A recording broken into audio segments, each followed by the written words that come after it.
as us hit the road. Sunshine smiles, our stories unfold. Jump in the car, feel that summer vibe. With every mile, our spirits come alive. So let's dance to the beat, feel the glow. In Slovenia, where our dreams flow. Welcome to Sunny Solo. I am Sunny and we are talking about my trip to Slovenia in November to see the fall colors. We are talking about day 3, and on this day I woke up in the hotel at Lake Bled, and after the shower went down to the breakfast. They had a big breakfast room, which was, I think it was a nice breakfast. There was a lot of variety there, not a lot of staff there, but there was a lot of variety and you can just, take your pick, look around. And they had pancakes with syrup as well. So, I like pancakes for breakfast. What can you have better than pancakes? So I had pancakes with syrup and some toast and coffee. Coffee was all right. It was a good breakfast. In Slovenia, that was a theme that breakfast was generally good. You have to subscribe so that you can watch the last video in this series when I was in the last hotel of this trip, and that food will be worth listening about. Okay, so anyway, we got the breakfast done and then I had to make my plan for the day as to, okay, what can we see in Lake Bled? The lake itself is nice, but where can we go and what can we see? There is a castle there called Bled Castle, which is obviously, if you are in Lake Bled, you want to go and see that. So finally, once I found the parking, walked up to the castle, inside the castle, and I saw that it was 17 euros for entry. By this time I was getting a little bit sick of the whole expensive thing in Slovenia, because I was expecting that it would be very cheap. I did not want to pay 17 euros just to see some old stones. I do sound sarcastic and not very touristy, but to be honest, I can have my moods, and this was one of my moods when I was thinking, nope, I don't want to go in there. The path to the castle itself was also a little bit slopey. It was like uphill, but I knew inside it would be even more uphill and more stone steps and things like that. And I was feeling already quite tired by this. I was like, no, I don't want to go and spend 17 euros for that. So what I did was I just walked around the castle, because from the castle is on very high ground. Obviously, like I've said, it was a very uphill drive, and you can see the lake from there as well, and then there are some nice views from there. So I just walked around a little bit and you can see the views, the pictures that I was able to take.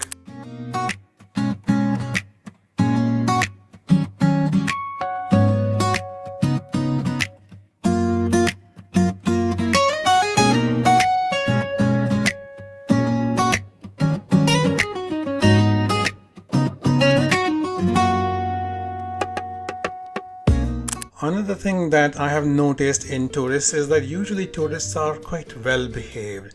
So while I was there, there was one spot where everybody was taking pictures, because that was the best spot, sticking out kind of spot from where you get a good angle of the lake and everything, and the mountains beyond the lake. So everybody was taking pictures there, but people were very well behaved. Like, people would take pictures, pose there with their family, whoever they are with, and then they will move out of that corner so that somebody else can go and take their pictures. So it was quite good that way, and I appreciate that. I like that, and this is one of my best things to do, that when I go out, I just like to see people, how people behave, how the locals behave, how the culture is, and it's amazing how much difference you see in different things, different places, and also how many similar things, similar themes you see in there.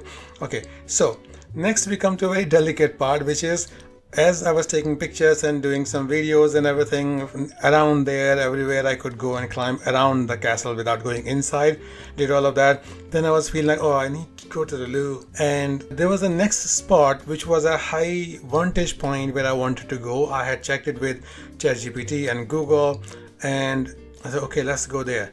While I was driving on that route, I saw a little restaurant which had parking spaces outside. I said, okay, this is a good trick. Let's go into this little pub/restaurant kind of place. And so I parked outside. It had only 4 spaces, but 3 of them were free. So, I needed only 1. So I parked my car, went inside, And I said, okay, it was like noon, around noon time already, noon or 1 o'clock already. So I said, okay, let's we can have some food, because you know this is not a public toilet, you want to go buy something from them. So I said, okay, do you have vegetarian food? They said yes. So I sat down, looked at the menu, and yeah, of course I used their toilet as well. Looked at the menu. They had a couple of vegetarian things, only not many, I think maybe one. It was a vegetarian risotto. And price wise, same thing again, not as expensive as the restaurant yesterday, but like 15 euros for the risotto. And it was not that huge a portion as well. It was quite like, it was okay, it was sizable, it was filling enough, but it was not so huge that I would not be able to finish it. Okay, which was the case last couple of places where I had eaten in Slovenia. So I had that and a Fanta, and with the tip combined, it was like at 20 euros. This seems to be a par for the course. It's like, 20 euros every time I sit down to eat. So I had made this a little bit of a practice, that have a nice lunch and then for dinner have something light. Okay, also I did not want to go out after it was dark on those strange roads.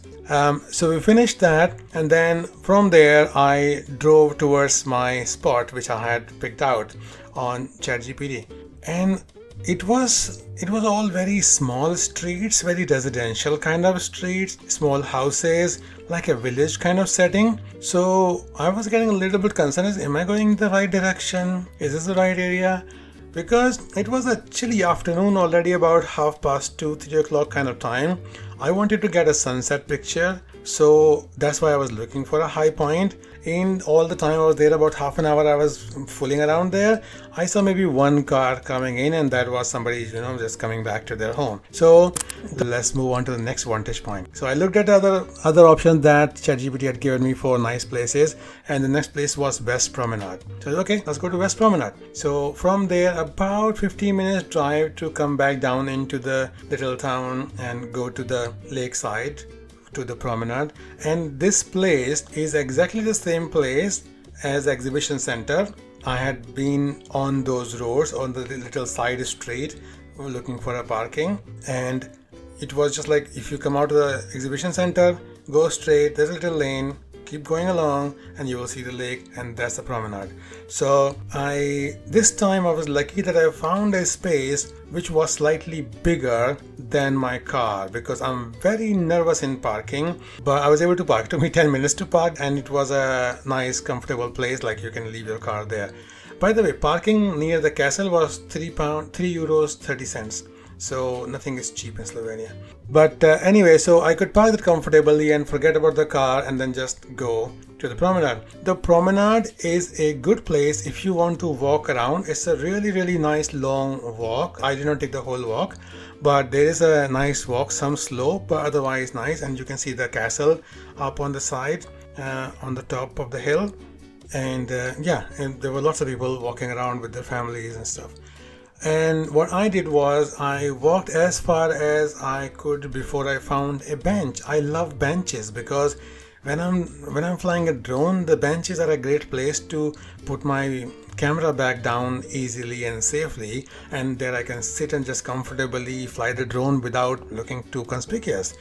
So this is what I did. There were like a big stone benches. I found one and parked there, made that my base station. One thing I did here which was quite funny, was that for my Pocket 3, the DJI Osmo Pocket 3, which is my main camera for the vlogging when I'm not using the drone, I had bought a magnetic holder. So the holder goes around the camera, and then it has a magnet on one side, so you can just stick it to any metal iron thing, and then you can shoot yourself from this. And here I found these very big trash cans, so I stuck it on one of those and then let it shoot me as I'm flying the drone. For my reference, if I want to ever see as to what I look like when I'm flying the drone, like that look of concentration and consternation on my face.